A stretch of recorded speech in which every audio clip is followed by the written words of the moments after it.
আমরা ক্ষেত ধরি 4 মাসে ক্ষেতের মাঝে আর ওই ক্ষেত একদিনে শুকাই দিব, এটা কি সম্ভব?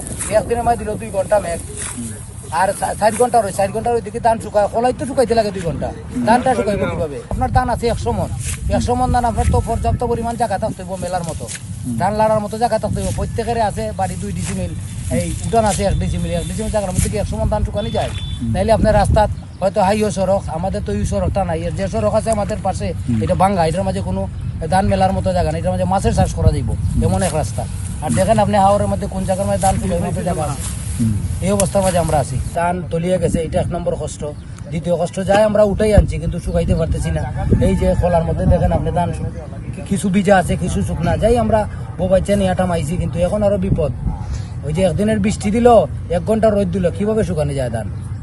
ধান শুকাইতে গিয়া ক্ষেতের মধ্যে ধান তলে যায়, আবার ওই যে খাটা ধান নষ্ট হয়, ধানের মধ্যে গেরায়, আপনারা তো নিচে দেখতেছেন কি কষ্টের মধ্যে আছে কৃষকরা। ওই যে কলার মধ্যে ধান আওরে জমি তলই যেতেছে, কিভাবে চলবো কৃষক?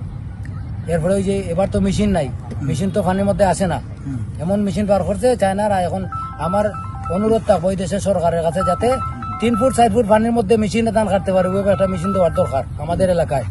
বিশেষ করে আমাদের এমপি মহোদয়ের কাছে আমরা অনুরোধ করি যে আমাদের এলাকায় ওইভাবে একটা মেশিন দেখ, যাতে 4 ফুট 5 ফুট 3 ফুট পানির মধ্যে ধান কাটতে পারে, কৃষকের যাতে সাহায্য হয়। হইলে পরে ধান খাটা নিয়ে সমস্যা, আপনি ক্ষেত করলেন সারা বছর, এখন 3 দিনে কি উঠানি যায়? 3 দিনে তো উঠানি যায় না।